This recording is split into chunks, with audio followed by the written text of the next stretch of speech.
na holin lấy xiết mình thân na holin lấy xiết súng lệ bài holin lấy xiết lâu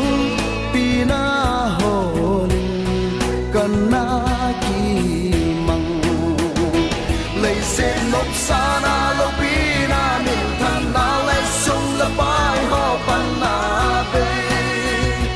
à hồi lung đinh khăn rong ôm lâu đòn muôn na ấy bụi lu tiếng vô ăn na hi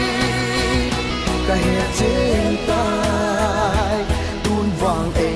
tu hình Krista amalum bầu hol ta nghe cái hình lại đâm sung sẽ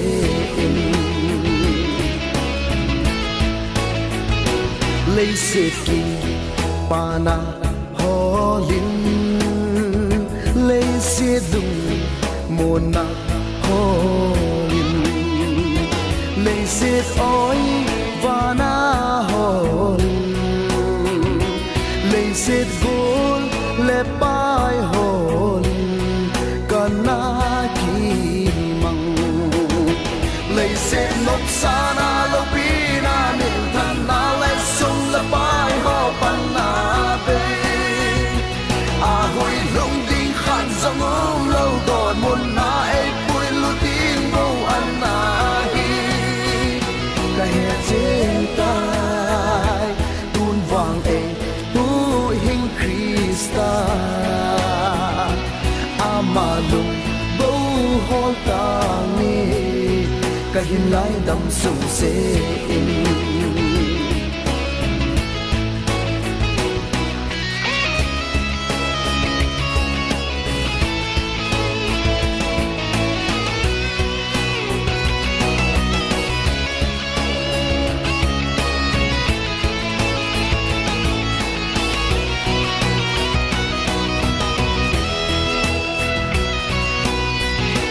lấy xiết nộp na lâu lấy xiết na muôn na lâu lấy xiết gol pha lâu lấy xiết oi và na hồ rong pan na đây gì lấy xiết nộp sa na lốp pina min than na lấy sung la pai ho pan na be a hoi long ding khan zong om lâu god mon na e pui lu ting bo an na hi ka he trên tai tun vang e tu hình Krista